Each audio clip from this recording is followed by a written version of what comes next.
welcome to the Uriah Jokes podcast, now with over 1,000 subscribers on YouTube. Hey, oh, fantastic! And all I have to do is think a penguin. And thinking a penguin from my comedy career heating up. I'm talking about global warming. So find your iceberg and slide on down to the chill waters of the mind of Uriah. And speaking of a man who's chill enough to keep going with this ridiculous podcast, your host, Uriah Westman. Fantastic. Welcome to my podcast. There are many podcasts like it, but this one is mine. The only podcast that needs to make things needlessly more wordy and complicated than the simplicity of what a podcast should be. But I thought for this episode I share some stories about how I started comedy and the wild ride that has taken me to 1,000 subscribers, which is either a pretty amazing thing to brag about or a pretty weak thing to brag about. It just depends on what side of the 1,000 subscribers you are on. Well, who's gonna clean this up? Unbelievable. It all started on May 3rd of 2017 at a mic that's no longer running that was in the back of a Ramada Inn. It was a 3-minute set and I probably did 2.5 minutes. I got a couple laughs. But one thing about it is the spotlight really threw me off. So I forgot some of my jokes. So I just started dancing on stage, which led to laughs. But I still haven't danced on stage the way I danced like that because I'm pretty sure they were laughing at me. Which is fine. But dancing alone without laughs on stage is no way to dance unless I'm with you. And here we go. Here's a small clip of my first ever stand-up set, which was at a cannabis cafe. So it's the first time for me performing in front of stoners, so the laughs were a little delayed. It was really at this point that I found what I was searching for in my life. Because I was going through one of those breakups that were so bad, I started to enjoy my job. In this case, I was working at a call center, selling cable to people. And once I did stand-up, I was so hooked that I decided to quit my job over 2 years with no plan other than to just go down to the United States and go on an open mic comedy tour. So I jumped in my 1992 Honda Civic with 250,000 kilometers on it. It could have been more actually, but the speedometer was broken. So if ever they get pulled over, the officer would be like, "Do you know how fast you were going?" I have no idea. My speedometer's broken. I'm chasing a dream right now, and then he's gonna let me go because I'm white. And then I made it all the way down to Las Vegas where my car did break down, which is where that blue man joke came from.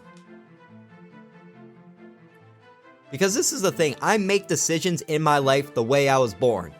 Premature and a mistake. What are you gonna do? People like, Uriah, what makes you you? I mean, like, I think my parents probably made me me, which is probably not a good. So now without a car, I decided to visit friends in Montreal where I did a stand-up set at Grumpy's, which is considered the worst open mic in Canada. And certainly the top 5 worst shows I've ever done. But the fact is I would bomb there, and then a week later I'd come back being like, yeah, today's gonna be different. I got a good feeling about this time, but nope. I never got booed though. But it really gave me thick skin, where I was able to build confidence in myself regardless of how the crowd was. It's when I was drinking a beer afterward that the bartender said he liked my material. And that to remember that it may seem like no one's paying attention, but there's always one person who does. And you never know who it is. Which is why no matter how bad it goes, just keep going. And eventually the time will end. And the time will end because I had to tip that guy 20% because he was right. I can't afford it. And in Montreal, that's where I got that. And then I had to leave Montreal because of a family emergency. You know, it's like, oh, And I had a family emergency, so I had to leave Montreal. And Montreal is actually where I got that joke about the open relationships. And I'll just do right now. I got these friends of mine. They do this thing, they all just sleep with each other all the time, like open relationships. But they never let me join. So I'm like, hey, if you're not gonna put me in the ring, at least let me be the referee. I got dreams. Okay, no referee. How about the coach? Trainer. Oh man, you're gonna go out there with a cramp. Don't cramp out there. Didn't work out.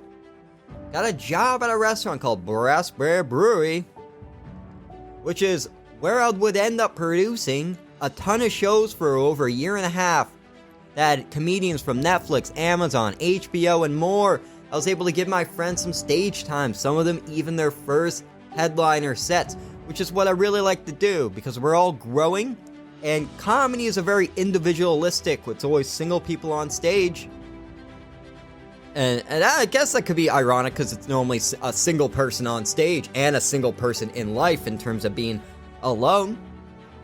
But I always like the idea about being able to help out my other comedian friends so we all grow at the same time and we all give each other opportunities, which I love and will hopefully continue to do as I build on the momentum that was created by a penguin. And the first show I produced there had over 100 people in it. It was filled wall to wall. Some people couldn't even fit in the place. That's right, I had a waiting list. I had no idea what I was doing though. I was slightly panicking, but it was great because this is the thing. The audience has no idea that I have no idea what I'm doing. Half of comedy is just the confidence. If you're confident enough in the joke, and the joke is slightly funny, the audience might feel a little bit more weird not laughing at a joke because you're so confident at saying the joke. Confidence is key. The only problem is I lose my keys all the time. And at the Brass Bear show, I ended up having one of my best sets ever there. And I also became part of the Comedy on Tap crew, where I was able to produce a couple shows as well as an open mic, where one time an open mic went on for 3 hours.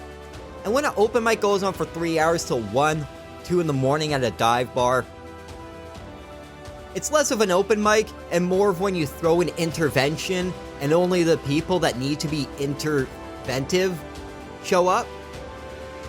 Is that the right word? It doesn't matter. I'll fix it in post. But from there, I was able to do shows at a real comedy club called Comedy Hideaway, where Andre Belikoff and Maximilian Robert Lockwood were able to give me my first stage time in front of a paying audience. And guess what? I got laughs and I was able to even do a show with HBO Silicon Valley's. You got it. Jimmy O. Yang. And I also produced one of my first sold-out shows with a co-producer, Jake Gallo, where I had Sam Tripoli as the headliner, as well as set a personal record for 10 shows in one night. So I was producing multiple shows, doing 7 to 10 sets a night, all while living in a tent in my uncle's backyard. And this is also one time when Kim Basinger was in the audience. And she ignored my jokes the entire time. But what are you gonna do?